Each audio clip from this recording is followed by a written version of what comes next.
అమ్మా ఈ రోజు మన లంచ్ లో స్పెషల్స్ చూపిస్తారా?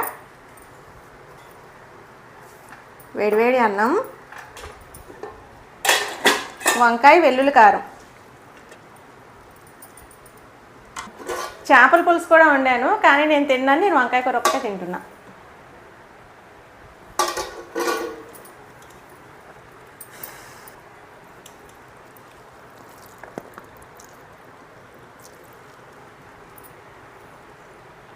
సూపర్ ఉంది.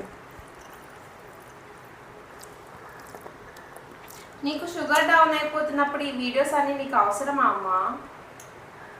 కొద్దిమంది అన్నా చూసి లైక్ చేసి షేర్ చేస్తారని.